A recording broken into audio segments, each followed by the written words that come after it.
Cluster B personality disorders are characterized by dramatic, overly emotional, and unpredictable thoughts and behavior. From Ars Longa Media, this is Cluster B, scientifically informed, expert insights into the 4 Cluster B personality types: antisocial, borderline, narcissistic, and histrionic personality disorder. Here's today's host, Dr. Todd Grande. Hello, this is Dr. Grande. Today's question asks if I can analyze a case that looks at a narcissist who snapped. So this is when somebody loses control, loses their composure, and acts out. Sometimes when we talk about this in the context of narcissism, it's referred to as an episode of narcissistic rage. So what does it mean to snap? Well, there's no official scientific definition that I'm aware of anyway for this, but for the purposes of this video, here's what it means to snap. When somebody suddenly manifests aggression that is different from their normal behavior. This kind of snapping I'm talking about with narcissism is not a behavior in response to aggression. For example, if somebody attempts to rob another person and that victim defends themselves, some people would say that the victim snapped. And yes, their behavior was out of the ordinary, but it was justified by the attempted robbery, and the force that they used was comparable to the force being used by the aggressor. What I'm talking about here is when a narcissist acts or responds in an inappropriate manner. The actions are not justified because of some threat or provocation. Now, people can snap for a variety of reasons. Why they snap comes down to a combination of stress and their personality. Narcissists are susceptible due to their personality structure, and they're also susceptible because they create stress through their behavior, right? They antagonize people. They cause difficulty for people. So really their interpersonal relationship style makes the stress that then combines with their personality that leads them to snap. So before I get to the case report itself, I want to take a quick look at narcissism.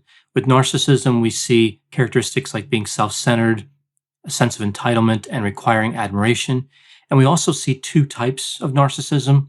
On the grandiose side, we see those 3 characteristics. Those are common to all narcissists. But we also see somebody socially dominant, extroverted, arrogant, and resistant to criticism. And this resistance has limits, and that'll be reflected here in this case study. On the vulnerable side, of course, the common elements are there, but also shame, distrust, being introverted, being hypersensitive to criticism, and being resentful. Narcissistic rage can occur with either type of narcissism, but in this case study that I'll be reviewing here, the narcissist is more on the grandiose side. So now moving to this case study, this one is a little unusual compared to most of the case studies I've talked about. This one was presented to educate on legal liability issues. So the individuals presenting were attorneys. Specifically, they looked at how personality abnormalities can contribute to legal problems. We don't see a lot of case studies from counselors on topics like aggression because counselors tend to create case reports about clients who improved, right? And if people are snapping and assaulting other people, that's not consistent with improvement. So I really wouldn't expect a case study like this too often from the mental health counseling community. The presentation didn't really address the construct of narcissism in terms of treatment, like the mental health counseling or something similar, but rather it addressed the dynamics that narcissism introduces into work settings. So the case study had a lot of detail about the narcissistic behaviors and what happened because of those behaviors, but obviously nothing related to treatment outcomes. There's no indication that the narcissist in this case ever received treatment. This was really more about prevention. The moral of this case study was that employees and employers should be on the lookout for behavior that may lead to aggression and not to treat these behaviors as isolated, but rather to view them as tendencies. So in this sense, again, it really was looking at personality. As always, with this case study, some of the information was changed to protect identities. This report starts with an individual who I will call Jim. Jim is in his early 60s, and he works for a manufacturer, and specifically at a site for this company that processes chemicals. So I'm picturing something like a particular site that works with these chemicals and then sends them to another site where they're used in the manufacturing process. So Jim is in a management position. So his job here is to oversee about 20 to 25 skilled laborers and supervisors. So he's actually pretty high up the ladder for the site where he is. Now, before any drastic incident occurred, we see that he has a history at this company. Like, he's well known to the people who work at this company for his behaviors that get him in trouble. Jim's manager indicated that Jim was condescending, pretentious, deceptive, took credit for other people's work, played favorites, and was vindictive. His manager also reported that Jim had attributes that were helpful, like he was extremely confident, he was driven to succeed, and he had a lot of energy and enthusiasm. When customers would visit the plant, Jim could appear to be very competent, especially if his interaction with them was limited to just a few minutes. So we can never know for sure because Jim was not assessed by a clinician, but it seems fairly likely that he was narcissistic. Now, a few of his subordinates had complained about Jim from time to time, but management always allowed Jim to negotiate his own resolution with those employees. So we already see a number of problems. The management at this company is taking a risk for really a marginal benefit. They're not taking employee complaints seriously, and it appears they don't understand the nature of narcissism. So this brings me to Jim's interaction with a female employee. I will refer to her as Marie. So Jim had made it clear that he believes some of the shifts available at the plant and some of the positions were better suited for men. So we see that Jim was discriminating here. Not long after he made this clear, we see that Marie's work hours were changed, so she now had to work Saturday. So she was put on a shift that Jim thought was more appropriate for a female worker. Now, two other skilled laborers, who were both men, who were less qualified than Marie, were promoted to supervisory positions as well. So we see a few different levels of discrimination here based on gender. Not long after this, Marie complained about Jim's behavior to management, and she insisted they investigate as opposed to her working something out with Jim, which again was what the company had allowed to happen before. Management determined that they could understand Marie's point of view, and it did look like Jim had been discriminatory. They restored her work schedule to what it was before, and they offered her promotion to supervisor in another department. This was something she agreed to, and from her point of view, this seemed reasonable. For one thing, it got her away from Jim, and I think that was probably something that was important to her at this point. So Jim claimed to other employees after this happened, after management moved Marie, that he was happy to get rid of her. She was never a good worker anyway.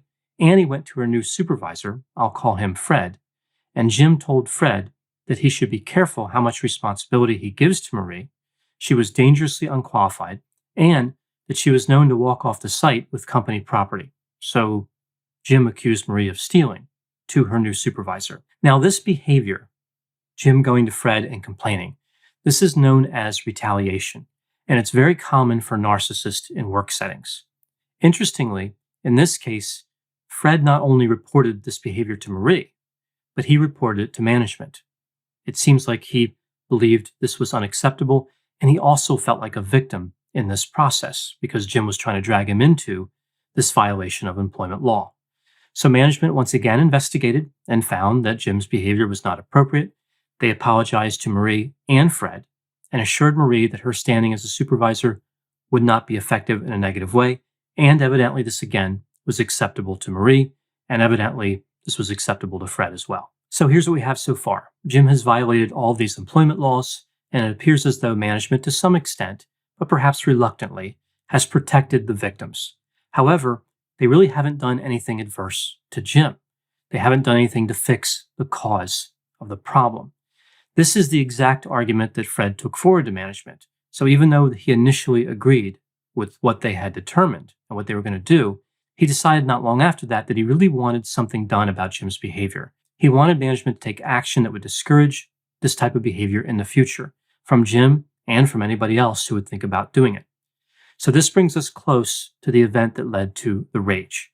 We see that one of the higher level managers, so a person at another site, was particularly frustrated by this whole situation, how this kept causing new problems for the company.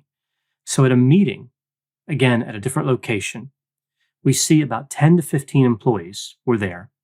And at this meeting, this higher level manager told Jim, Marie, and Fred to stop behaving in a nonsensical way. So I picture him saying something like, just stop all this nonsense and get back to work. So essentially, he spread the blame across the victims and the perpetrator, and he did so in front of other people. This was a disastrously foolish move on the part of this higher-level manager. However, this is remarkably common. From the point of view of this manager, he was just seeing a lot of disagreement and relational problems. He wasn't seeing one person as the cause of the difficulty and other people as victims. Narcissism exposure in work settings is not as clear as other offenses to other people who do not understand narcissism. So if Jim had stolen Fred's car, or if he had refused to pay Marie for work that she did, that's very clear, right? People would understand that one person's the perpetrator and another is the victim. But interpersonal dealings that involve false accusations, defamation, and making unkind comments come across as subtle from the perspective of management. They just look at it like, here are a bunch of people that can't seem to get along, right? That's how they view things like this. They don't, again, understand how personality actually functions. So either way, this event, being insulted by this higher level manager in front of these other workers, this was something that was extremely embarrassing to Jim, and it was something he could not tolerate, which I actually find fairly interesting because he could have viewed this as a victory. Remember, he was the one that was guilty. He was the one that broke the law, and yet his victims were getting grouped together in the same category as he was. But evidently, the logic of this argument escaped him or never occurred to him, and we see his resistance to criticism was not strong enough. I talked about that as one of the characteristics of a grandiose narcissist, resistance to criticism. But again, it has limits. This is the moment when Jim snapped. This is when we see the sudden aggression. Not long after this meeting, the workday was over. Jim followed Fred out of the plant. They were both driving their own vehicles. And again, this was a different site. So Jim signals to Fred to pull over, and Fred pulls into a gas station. This isn't smart, but because they were a different site, I'm thinking maybe Fred believed that Jim was lost and was just signaling him to say, hey, I need to know where to go. It's hard to imagine that happening in this day and age with GPS being widely available, but it does seem like this case study was from maybe about 10 to 15 years ago. So not every phone had GPS back then. That's possible. But either way, he pulls into this gas station. Jim comes up to him and demands that Fred write a letter to upper management, taking responsibility for the whole mess with Fred and Marie. Again, not even acknowledging that he was at fault, that Jim was at fault. Fred refuses, and Jim assaults Fred. Evidently, Jim didn't have a weapon, but he punched Fred several times, and Fred sustained minor injuries. As Jim was walking away from this crime back to his car, he loudly accused Fred of striking him first. So I picture a situation where maybe there were some onlookers and they were like amazed at what happened here. And Jim's walking away and saying, oh, this guy punched me, right? So either way, Jim gets in his car and he drives off. Now, the police arrive shortly thereafter, and of course he was gone by then, but eventually they catch up to Jim at his house. When the police confronted Jim, he told them that he was glad that they were there. He tried to call them, but couldn't get through. He wanted to report that a man named Fred had attacked him. When both stories were checked out by the police, of course, Fred's story was the only one that lined up with the evidence. Jim was charged for the assault and for a few other crimes related to that. And he was allowed to plead eventually to misdemeanor assault, right? So it never went to trial. He was also fired from the employer.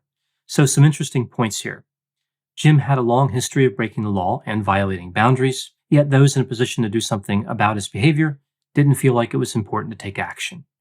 Jim had essentially gotten away with his bad acts, but it was the insult that was too much for him to handle, like in this particular case. So he was being blamed, but so were the victims, and he was insulted. He could have just, again, walked away, but that was too much. Even right after his moment of rage, we see he made a false accusation against the victim. This is very common for narcissists. When the police came out, he stuck with that same story, also common. At no point do we see someone here who's willing to take responsibility for anything that he did. And I think this is a very important takeaway from this case study. People who are not narcissistic do things that are wrong, just like people who are narcissistic do things that are wrong. But often people who are not narcissistic are willing to take at least some responsibility for their actions. Narcissists don't concede anything. There is never a retreat, gradual or otherwise.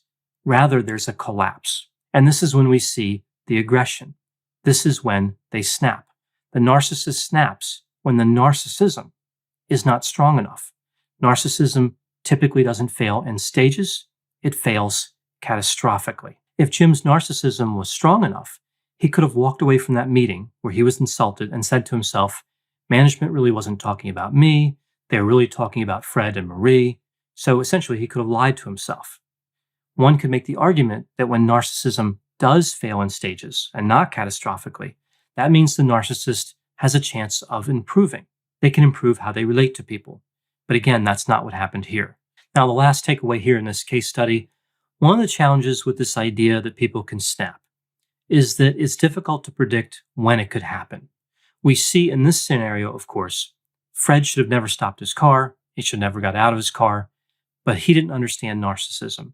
And it would seem the people involved with this company, the people that worked at this company, we see that no one really understands narcissism in this situation.